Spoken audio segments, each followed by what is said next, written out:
Checklist.io.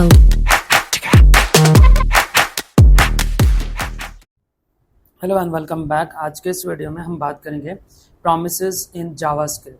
इससे पहले हमने कॉल बैक हेल्प फंक्शन पढ़ा था और आज का जो हमारा टॉपिक है वो है प्रॉमिसेस जावास्क्रिप्ट। अब प्रॉमिसेस क्या होते हैं जावास्क्रिप्ट का कि एक ऑब्जेक्ट है जो फ्यूचर में कंप्लीट होने वाला एसिंक्रोनस ऑपरेशन को रिप्रेजेंट करता है। जैसे मेरे पास यहाँ पे मैंने जल्दी एक फ़ाइल बनाया HTML का और इसके साथ जो है एक जावास्क्रिप्ट का फाइल बनाया।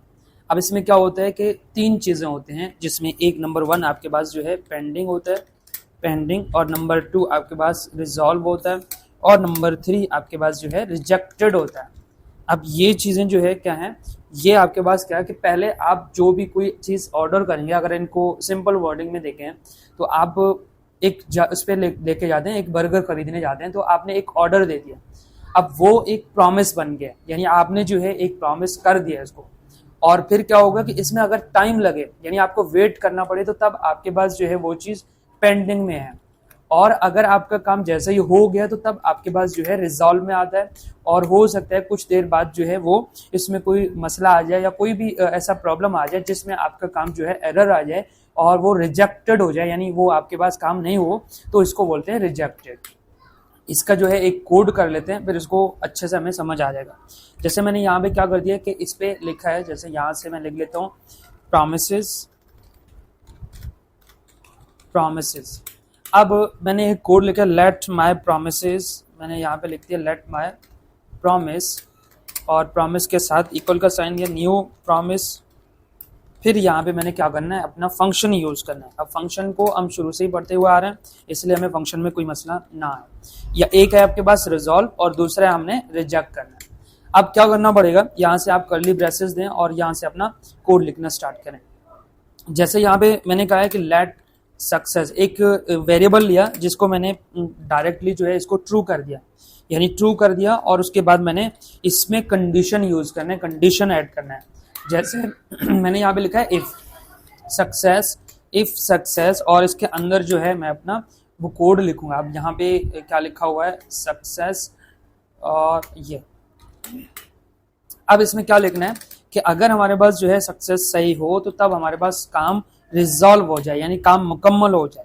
तो इसमें आप लिख सकते हैं कि यूर एप्लीकेशन सक्सेस, या सबमिटेड इस पे कर लेते हैं कि या वेरीफाई सक्सेसफुली, ये हो गया। अब ये एक कंडीशन लगा है। सेकंड कंडीशन हमारे पास क्या हो सकता है, सेकंड कंडीशन में हमने इसको एल्स यूज करना है, यानी मैंने यहाँ पे एल्स दे दिया है। अब दूसरे कंडीशन में हमारे पास रिजेक्ट का ऑप्शन है। अब रिजेक्ट का ऑप्शन क्या होगा, जैसे यहाँ पे मैंने कहा है कि your application are rejected due to some reason, या ड्यू टू जो भी हो, इस पे ड्यू टू सम, या तो टेक्निकल एरर, इसमें एरर आ सकता है, या जो है कोई और रीज़न आ सकता है, या आपके डॉक्यूमेंट्स कंप्लीट ना हो, तो इसमें जो है एरर्स हमने यहाँ पे रखना है। अब यहाँ तक जो है ये हो गया, इफ़ और इफ एल्स हमने लगा दिया। अब हम यूज़ करेंगे प्रॉमिसेस को, जैसे मैंने यहाँ पे लिख दिया, इस पर कमेंट भी दिया, प्रॉमिस यूज़। अब क्या होगा कि जैसे हमने टॉप पे दिया था माई प्रॉमिस, अब माई प्रॉमिस के बाद डॉट देन यूज करूंगा। अब देन क्या बोलते हैं कि इससे अगला वाला काम जो है चलाओ, जैसे ही एक कंप्लीट हो तो फिर सेकंड पे जाता है। जैसे मैंने यहाँ पे लिखा है फंक्शन, और फंक्शन के अंदर हमारे पास क्या हो, रिजल्ट हो। जैसे मैंने यहाँ पे रिजल्ट पास किया, और फिर यहाँ पे कर्ली ब्रेसेस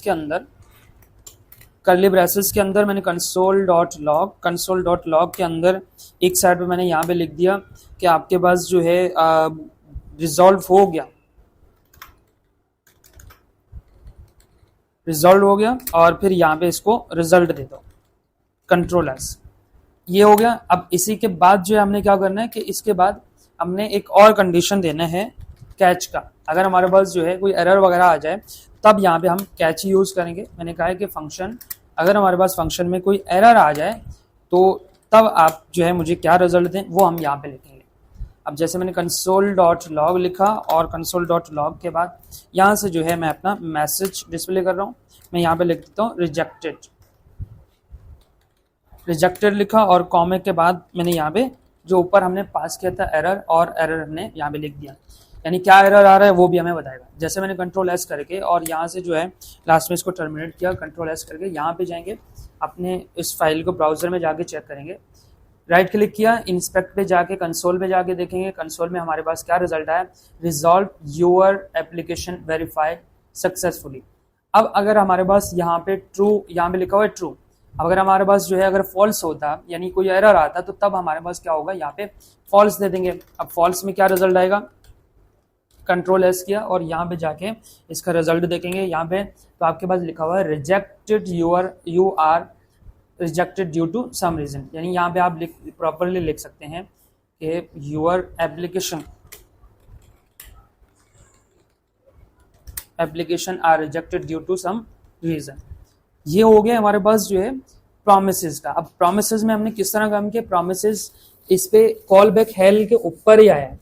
नेक्स्ट हम एक और चीज़ देखते हैं कि हमारे पास क्या होगा कि जब हम इसको यूज़ करेंगे तो इसमें क्या होगा कि सर्वर से डेटा लेना होता है तो तब हम फैच करना इसमें करना होता है, और अगर हमें जो है फाइल को रीड राइट करना हो तो node.js पे हम यूज़ करेंगे, यूज़र लॉगिन प्रोसेस पे भी हम इस पे यूज़ करेंगे, जैसे हमें डिले करना हो या एनिमेशन देना हो या जो है कोई और लॉजिक देना हो तो तब भी हम इसमें, और अगर हमारे पास जो है एपीआई कॉलिंग करनी हो तो तब भी हम यही यूज़ करेंगे। एक और इस पे एग्जाम्पल देखते हैं, जैसे मैं इसको सबको कर देता हूँ यहाँ पे कमेंट आउट, लास्ट में जो हमने बनाया था कॉल बैक फंक्शन से ही, हमने कॉल बैक हेल्प फंक्शन से एक बनाया था प्रोजेक्ट, उसी को लेके हमने इसको प्रॉमिस वर्जन में इसमें कन्वर्ट करना है। अब जैसे मैंने यहाँ पे लिखा है, जैसे कॉल बैक हेल्प को हम क्या कर रहे हैं, इसी को मैं प्रोमिसेस वर्जन में कन्वर्ट करना चाह रहा हूँ, जो कि मेरे पास लास्ट टाइम हमने कॉल बैक हेल्प में बनाया था। अब जैसे ये लिखा, फिर मैं यहाँ पे लिख रहा हूँ वर्जन, क्या करेंगे कि सिंपली यहाँ पे एक फंक्शन बनाएंगे और फंक्शन में हम लिखेंगे रजिस्टर। अब रजिस्टर लिखा, फिर यहाँ से जो है मैंने इसको ये फंक्शन सिंपली अब रिटर्न करेंगे न्यू प्रोमिसेस को, न्यू प्रॉमिस को मैंने रिटर्न कर दिया और रिटर्न के अंदर जो है मैंने इसको रिजॉल्व करना है, रिजॉल्व पास किया और अब यहाँ पे एरो फंक्शन देंगे, एरो फंक्शन के बाद कर्ली ब्रेसेस। अब यहाँ पे लिखेंगे सेट टाइम आउट, यहाँ पे सेट टाइम आउट हमने दे दिए। अब ये टाइम आउट जो है ना हम बार बार यूज करेंगे, और इसको मैंने यहाँ पे फिर से एरो दिया और एरो के अंदर फिर से कर्ली ब्रेसेस। ये मेरे पास कंसोल डॉट लॉग और इसके अंदर जो है यूजर ने जो भी इनपुट किया, यहाँ से मैं इसको क्लोज कर लेता हूं, डबल कोटेशन के अंदर हमने क्या करना है, यूजर को रजिस्टर करना है, यूजर को रजिस्टर किया और फिर इसको यहाँ से क्लोज किया। अब यही चीज को हम बार बार लिखेंगे, तो इसमें यहाँ पे ये भी आप लिख दें, यहाँ पे आपने लिखता है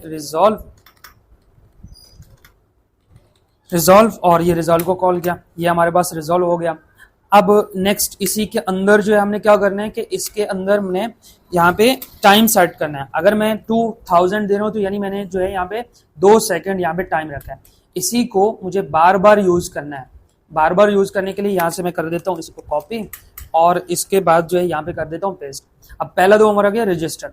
अब नेक्स्ट जो है हम क्या करेंगे, डेटा को फैच करेंगे, तो यहाँ से मैं सिंपली कर लेता हूँ फैच डेटा, डेटा को फैच किया और इसके अंदर जो है हमने न्यू प्रोमिसेस दिया और इसको भी रिजॉल्व कर दिया, इसी को भी टाइम सेम दे दिया।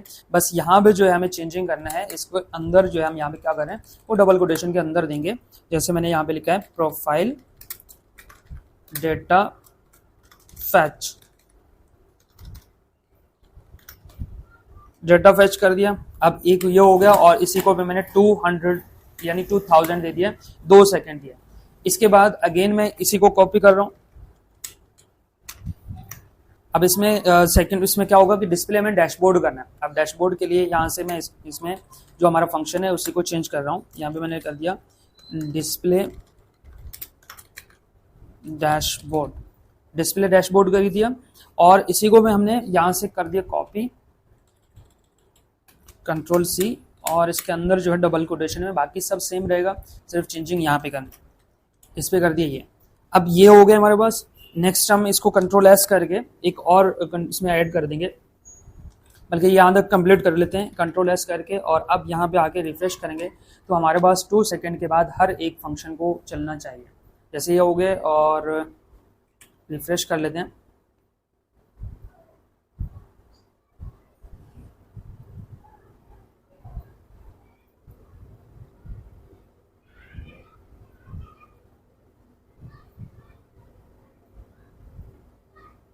तो यहाँ पे इसको लास्ट में कुछ चीज़ें और ऐड करने, जैसे मैंने यहाँ पे लिखा है चेन और देन।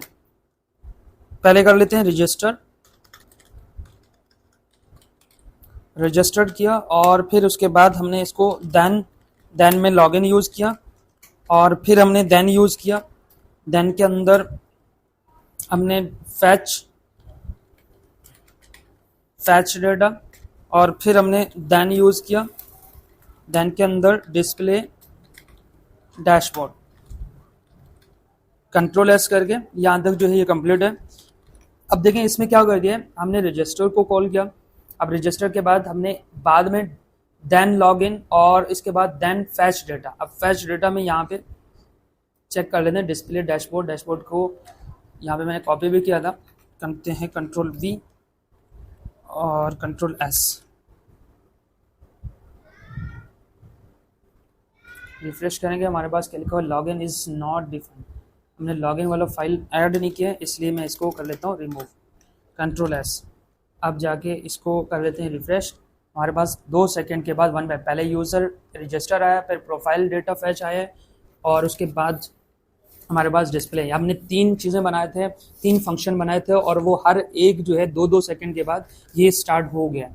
तो ये है हमारे पास एक लास्ट में हमने बनाया था कॉल बैक फंक्शन के अंदर, और अब जो है हमने इसको प्रोमिसेस में बनाया। अब प्रोमिसेस में ये इजी है, लेकिन कॉल बैक में नेस्टेड बार बार लग रहा था, ये बहुत लंबा लग रहा था, तो इसलिए जो ये एक मॉडर्न वे है। इसमें हमारे पास जो है एक इंटरव्यू क्वेश्चन आ सकता है कि प्रोमिसेस यूज कहाँ होते हैं, या यूज इसका जो यूज है जावास्क्रिप्ट में कैसे यूज होता है, क्यों यूज होता है। तो क्योंकि यहाँ पे ये एसिंक्रोनिक बनते हैं, और जो ये कॉल बैक हेल है उसको अवॉइड कर देता है। अवॉइड कैसे कर देते हैं, वो देन के हेल्प से कर लेते हैं, उसको क्लीन करके फ्लो करके मेंटेन करके ये इसको रख देता है। तो आज के लिए इतना ही है, मिलते हैं नेक्स्ट वीडियो में नेक्स्ट टॉपिक के साथ।